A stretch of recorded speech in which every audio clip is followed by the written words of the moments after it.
वेद स्वाध्याय में कौन से विषय को समझने की कोशिश कर रहे हैं? आत्मा को जिसने देखा।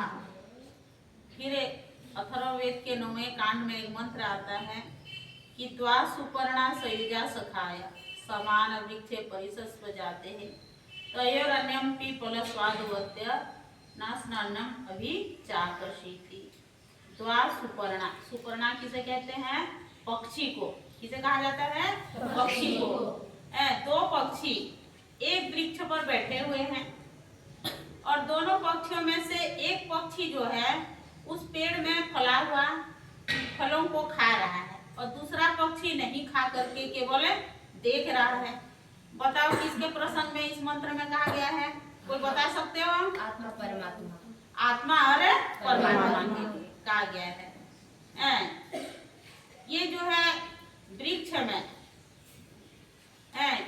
ये शरीर और संसार रूपी वृक्ष में जो है दो पक्षी बैठे हुए हैं, एक आत्मा और दूसरा परमात्मा अर्थात जीवात्मा को। तो जीवात्मा जो है संसार रूपी फल अर्थात जितने भी संसार के भोग वासना है, जितने भी इच्छाएं हैं उसको भोग रहा है और परमात्मा जो है केवल देख रहा है। और दोनों को क्या बोला गया है यहाँ पर मंत्र में? सखा। सखा माने क्या होता है? मित्र। क्या बोलते हैं? मित्र। जीवात्मा को परमात्मा का क्या कहा इसमें? सखा बोल दिया। क्यों बोला बताओ? क्योंकि ईश्वर परमात्मा चेतन है ना? और जीवात्मा भी क्या है? चेतन है। दोनों चेतन है। इसीलिए कुछ ना कुछ जो है गुण जो है दोनों में समानता है, इसीलिए क्या कहा इसमें? सखा कहा गया। किंतु जो है जीवात्मा जो है फलों को भोगता है और परमात्मा केवल निहारता है, देखता है। किंतु जो है यदि परमपिता परमात्मा को यदि जीवात्मा अपने अंतःकरण में बसा हुआ ऐसा जान लेता है तो वह क्या होता है? शुभ कर्म करने लग जाता है, पाप कर्मों से वह धीरे धीरे दूर हो जाता है और वह जो है परमात्मा की धीरे धीरे अनुभूति करने लग जाता है। तो इस प्रसंग में जो है और एक इसमें एक मंत्र आ रहा है, ओम अस्य वामस्य पलितस्य वत्रिस्तस्य भ्राता मध्यमो अस्ति प्रश्नः तृतीयो भ्राता घृतपृष्ठो अत्रास्य पश्यं विश्वतिं सप्तपुत्रम। सप्तपुत्रम माने 7 पुत्र। 7 पुत्र किसे कहा गया? कि पंचतन्मात्रा सुने हो? पंचतन्मात्रा, महतत्व और अहंकार, ये जो है इसे 7 पुत्र के नाम से कहा गया है। तो इसमें से जीवात्मा मध्य में रहता है, एक तरफ परमात्मा, दूसरी ओर प्रकृति। इस प्रकार 7 पुत्रों के साथ जो है जीवात्मा जो है सुसज्जित खड़ा रहता है।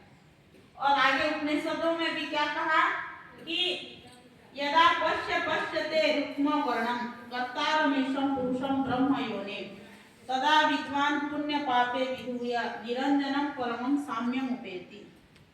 यदा पश्य, जीवात्मा दृष्टा है। दृष्टा माने क्या है? देखने वाला। दृष्टा बन करके जब जीवात्मा दृष्टा बन करके विश्व के रचयिता परमपिता परमात्मा को देख लेता है तो वह क्या होता है? वह विद्वान होकर के पुण्य पाप को छोड़ करके शोक मोह पाप पुण्य इत्यादि को छोड़ करके परम शांति को प्राप्त कर लेता है। तो संसार रूपी वृक्ष में जो है उसके फल तो मीठे लगते हैं और उस फल का मालिक कौन है बताओ? परमात्मा। संसार रूपी फल का मालिक कौन है? परमात्मा है। किंतु हम जो है उस फल के उस वृक्ष के फल को खाते हैं किंतु उस मालिक को हम जानने की चेष्टा नहीं करते हैं। जब हमें संसार रूपी वृक्ष के जो मालिक है उसको जानने का प्रयत्न करेंगे, चेष्टा करेंगे तो हम जो है जो है शुभ अशुभ कर्म रूपी फल को भोगना ही नहीं, अपितु कौन सा फल को हम पा सकते हैं? अमर फल। क्या फल पा सकते हैं? अमर फल को पा सकते हैं, अमरत्व को पा सकते हैं। और यह सब कुछ जो है मनुष्य जन्म में ही जो है संभव है। अन्य इतर प्राणी तो केवल अपने कर्मों के फलों को भोग रहे हैं, और हम मनुष्य क्या हैं?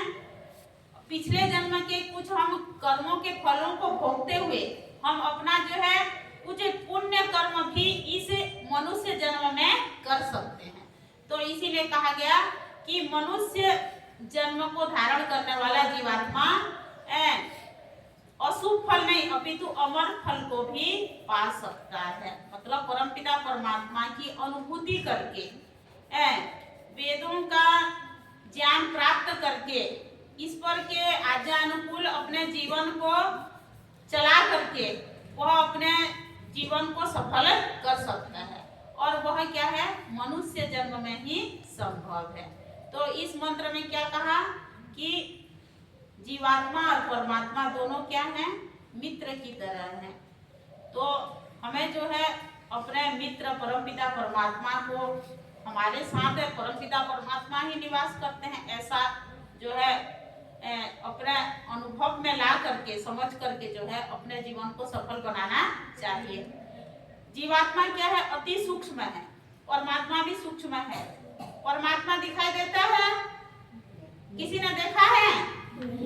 जीवात्मा को किसी ने देखा है? नहीं। दोनों नहीं दिखते, और दोनों क्या है? चेतन है। क्या चीज है? चेतन है। तो जो है जीवात्मा भी सूक्ष्म है, और सूक्ष्म में ही जो है परमात्मा समाहित है, ऐसा समझना चाहिए। आगे फिर इसके विषय में और समझने की कोशिश करेंगे।